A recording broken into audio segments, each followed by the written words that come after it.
A lot of people would say these guys are the soundtrack to my childhood. A lot of people, meaning me. Manny Fresh and Juvenile. Yes.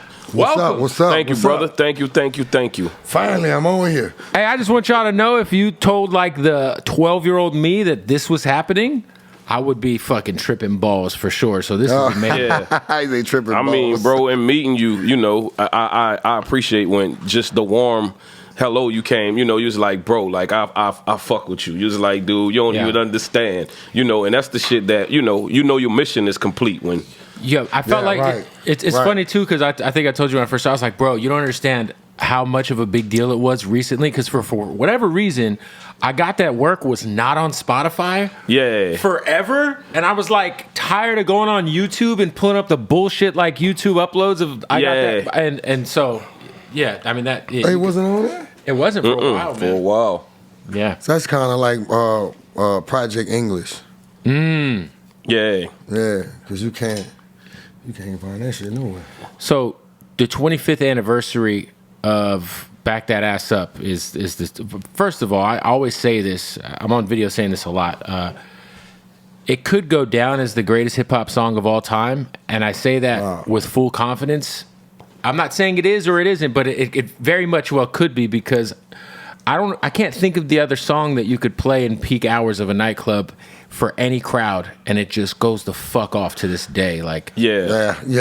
Like it's like, to me, like you're gonna get a bigger reaction than if you play like Usher, or you play Too Short, Blow the Whistle. Like these are other records, but this record, like Back That Ass Up, is like it's timeless forever. Yeah, I'm hoping. You're right too. You named 2 more songs. You're right, bro. That Blow the Whistle, man. Yeah, Blow the Whistle is gonna be.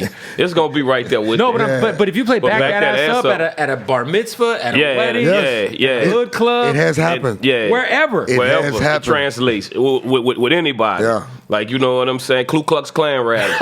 Play it. The KKK will be going in. Yo, you can play Back That Ass Up at a Kamala rally or a Trump rally. You know what I'm saying?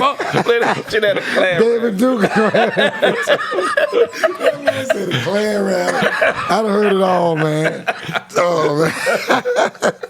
It's crazy though, because like, I mean, 25 years later, I mean, I've been seeing the tour stuff with the live band, and just the moment you guys have been creating with this. How does it feel to celebrate it with the fans in this manner? It's been fun, man. It's been real fun. It's been a blessing, you know, especially working with my big brother, man. And we singing songs that we've been singing for 25 plus years, and seeing a reaction from not only the fans from back in the 99 to 2000s, the new fans, like the fans that's been taught by their parents, like back in, when your mama was young, this was my song right here. Right. This is what I used to listen to. This is what we went out to. So, man, just to be living it out right now in real time is just crazy for us.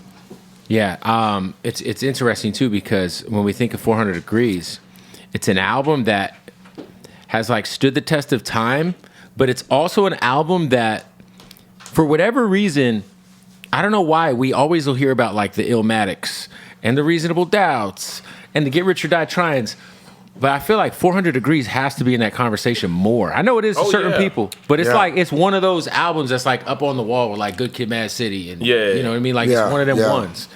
I think a lot of it was we kind of took the nice guy approach. You know, we was just like, we know what, we gonna let the music speak for it. But it's obvious that we definitely got to be a voice about it and say it, because it's like you said. Because if you don't say it, no one else will. If you don't say it, nobody else. Because it's definitely like you said. It should be in more conversations. Yeah. You know, and because it is not only to the South, the world. Like, you know, this introduced a lot of people to Southern rap. Yeah. You know, this was like, and it was a big deal for us to win the East Coast and the West Coast, because that was always a dream as a kid. Mm-hmm. You know, I love New Orleans, but we want our records to be played everywhere. Yeah. Mm-hmm. You know, and the dream was, you know, us growing up, we grew up on NWA. We grew up on, you know, what Jay-Z or whatever, and we accepted all of that in New Orleans. Yeah. But they wasn't accepting to us. Like, you know, so the big thing was, we want to hear these records in New York. We want to hear these records in California. You know what I'm saying? So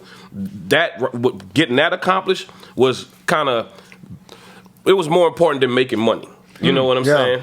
And not just that, doing it and being who we are. Doing it, you know, at the same time, not changing who we are to get the attention from New York or the West Coast. Just doing our music and being who we are, staying authentic in that. And I think that was the main thing with us. And then introducing people to the whole New Orleans culture, you know, the way we act, the way we talk, the way we dress. I think that played a big role too, because we not only change, I feel like we not only change the way people talk, we changed the way people dress. You know, a lot of people started wearing T-shirts and Jabos and Reeboks. I mean, I was wearing Averex because you guys. Yeah. See what I'm Listen, saying? I had a fucking Averex leather I got from a Burlington coat factory. Yeah. And I wore that bitch during the summer in Arizona. Not even came back. And it was now. like a 4X. Yeah. Imagine me, I'm in the 8th grade swimming in the Averex. You had to get it way bigger than what it was. 5 or 6 of them in the closet where I'm like, damn, I could make a sofa out of this. They worth a lot of money now. Yeah. They're coming back. The Averex, but you guys put those Averexes on the map. Yeah. I forget what photo shoot it was where all y'all It was all of us had, yeah. No, that shit. That was a Cash Money photo shoot with everybody, Hot Boys. We was on the handlebars and stuff. Yeah. You talked about kind of like wanting everyone's acceptance. You and Jay-Z had this like cool little run because he hopped on the Hot remix and then you were on Volume 3. Yeah. How important was getting Hove to kind of, because listen, to be fair, when Hot came out, Hove wasn't quite Hove yet. I mean, but he was still Jay-Z. You know what I'm saying? Yeah. In the South, man, in that time when Jay-Z, you know, when he jumped on the song, it was a great move for both of us. And I'm going to keep it real. Because I was going to say, you were probably hotter than Hove at that time. I wanted to break the ice in New York, and I'm pretty sure it was some grounds that he needed to cover in the South, because a lot of people where we from, we wasn't really on Jay-Z like that. I was a fan, though. The crazy thing is, me and Jewel was the only two in Cash Money who knew who Jay-Z was. When he jumped on the song, we was out our mind. Yeah, we was like, bro, man, that's it. We in New York now. That's, but everybody else was like, man, who's Jay-Z? Like, what is it? Like, what? Rockefeller? But that was important to even how we did songs. There was really no outside influence. You know what I'm saying? And that was more so because Baby wanted to keep it all Cash Money. If you really think about it, the only features we probably ever had was Bun B. Yep. You know what I'm saying? And he was with Cash Money. He was there before I got there. Yeah, you know what I'm saying? So that was the only feature that we had. That is true. It was only you guys on everything. Yeah. And so, but they didn't listen to outside music. They really did not listen to outside music. Like, you know what I'm saying? And I'm just like, dude, there's a whole world outside of this. They like, nah, dude, this shit gonna stay us. Yeah. Yo, I think, obviously, you know, Bling Bling is kind of what kicked off, I guess, the money shit that you guys became so known for. But Flossin' Season and then like the Big Timers albums. Yeah.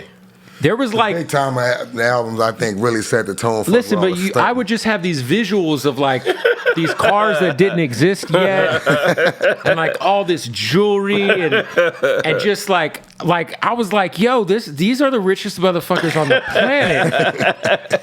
Like, where do they get the car with the steering wheel in the middle? But like, would y'all just be in the studio with like a dartboard and be like, we didn't give a damn. You'd be like, yo, you know, it'd be crazy if we had this shit. Let's put it around. We had this thing about we gonna speak it into being the truth, you know, speak it into fruition. So, you know, in the beginning, a lot of stuff we talk about, we didn't have it, but it started coming, you know, it started coming true. You know, so then, you know, our imagination became our reality, right? So then we were like, now we got to take it to another level now. We even had some arguments about it because you think the early on what we was trying to do, and it did work, you know, and I think Boosie and them even followed this the way we did it. We did stuff that was for the average dude. We just showed you how to fix it. You know, we had like PT Cruisers. We had Chrysler 300. I was going to say, you guys single-handedly probably responsible for PT Cruisers having a longer run than they should have. You know what I'm saying? I forgot how I got that damn PT Cruiser, but yeah. We figured out that it was more people like that. Than that Lambo thing. Yeah. You know what I'm saying? And then Baby turned into a monster, of course. Oh, Baby turned up. Yeah. I remember when there was, what was that Birdman song that came a little later with the "They Keep Spinning" about the ring? Yeah. He started buying cars. He went crazy. He went nuts. Yeah. But Manny being, you know, he being light on it for himself, because Manny got, I don't know how many cars he got. Manny got probably over 100 cars. It's funny because like you meet Manny Fresh, and you're like, yo, he's like this guy. You're very like unassuming, like, you know, like you're not from the big timers. Like you weren't on these records talking that Manny shit. was You know talking about a lot of them cars. Manny got a lot of the cars. I'm gonna be honest with you. If you hear him say something about a car, he got it. He got it, bro. Like, he just built my last car. Like he got it. Are you? You're still heavily messing with heavy like, old schools? Yeah. What car did you build for him? Old schools. Oh, wait, a warehouse. Yeah. I'm telling you, man. Like you ain't listening to like Jay Leno. He one of them. He like that. How many cars do you own? I don't know, bro. How many pink slips do you got? I don't even want to count them. You know how you feel like that would be crazy. What's the over under? Dog. He over 100. Yeah. Wow. So you got a fucking collection. Yeah. My son done bought a car from him. I bought my first car from him. He sold me another car. You got a car dealership. What car did you buy? You, when he said, I sold Juve the Beamer, that's the truth. He did. I don't send his son nothing because when I send it, I know he gonna go mess with him about it. So I'm like, Brian, sending you no more cars because you be bothering your daddy about like, man, I need to get this, and I'm like, he on me right now about something he got.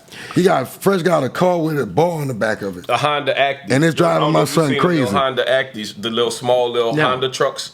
Like they like little tiny trucks. Okay. You know what I'm saying? And I made mine into like a bar or whatever, and where you can put bottles and all of that in it. I'll show it to you after, when we get. Yo, that's crazy. Stuntastic. You're man. like, you know what? Straight out the plastic. He's still stuntastic. Hey, like I'm bored. Let me just trick out a Honda. Yeah. That shit's crazy. You need a fucking reality show. Somebody needs to put you on some sort of network. If Jay Leno has a show, Manny Fresh needs a show. Yeah. It's in the works. It's in the works.